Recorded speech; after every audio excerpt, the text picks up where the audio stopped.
The gender imbalance in Asia, especially in India, is growing, and the primary culprit is sex-selective abortion. For the Colson Center, I'm John Stonestreet. This is Breakpoint.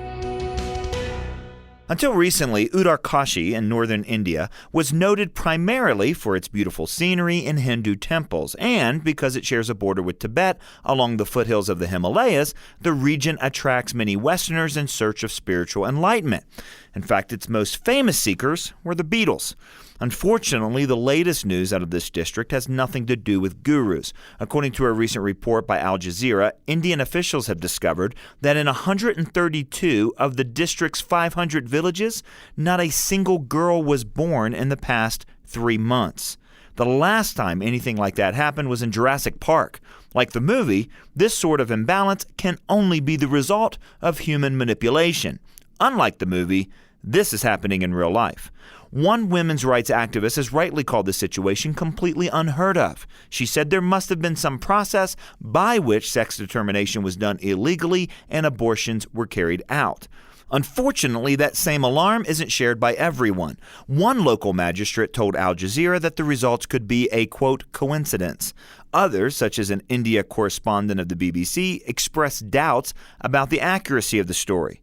But what cannot be doubted is that the Indian prohibition against sex-selective abortion that was enacted all the way back in 1994 has been an utter failure. The extent of the disregard for the law is revealed in one irrefutable statistic. In 2001, India had 93 girls for every 100 boys. In 2016, the ratio was 89 girls for every 100 boys. When you multiply this out by the millions, India trails only China in its war against women. Of course, China's imbalance is due to its infamous one-child policy, which is a government mandate. What's happening in India is despite a government mandate. Nobel laureate V.S. Naipaul famously described India as the land of 1 million mutinies. When it comes to sex-selective abortions, it's more like the land of 5 to 7 million mutinies. That's how many sex-selective abortions the Invisible Girl Project estimates are performed in India every single year. The resulting gender gap, as Invisible Girl Project CEO Jill McElroy told CNN, has resulted in villages where men have no women to marry because the women are non-existent, and so children are trafficked into villages to become brides, or young women are trafficked into brothels. McElroy recently joined me on the Breakpoint podcast. When she and her husband lived in India, they took a trip to the countryside. That's where her husband saw village after village where boys outnumbered girls as much as 8 to 1. And when he asked the children in one village about this disparity, they pointed to this old grandmotherly type woman and said, "That's the baby killer. Whenever a baby girl is born in our village, she's the one who does away with it." Now, the hands-on way that this old woman disposed of unwanted girls is, of course, shocking, and it's reminiscent of the gendercide that took place in ancient Rome, where parents would expose unwanted daughters to the elements and wild animals. But to be clear, in India today, only a relative handful of the 5 to 7 million girls are killed in such an explicit way.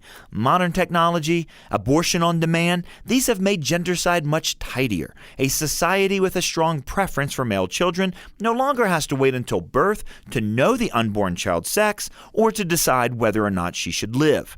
This is why, as McElroy and I discussed, the issue of missing girls around the world, which has been highlighted by folks on both the right and the left, both religious and non-religious, is inseparable from the issue of abortion.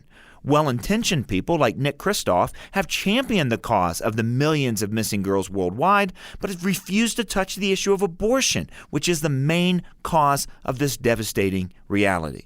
And by the way, while India has banned sex-selective abortion, only 10 of our United States have such bans, and those are tied up in the courts.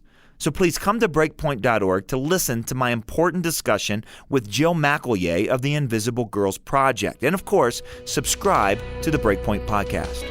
For Breakpoint, I'm John Stonestreet.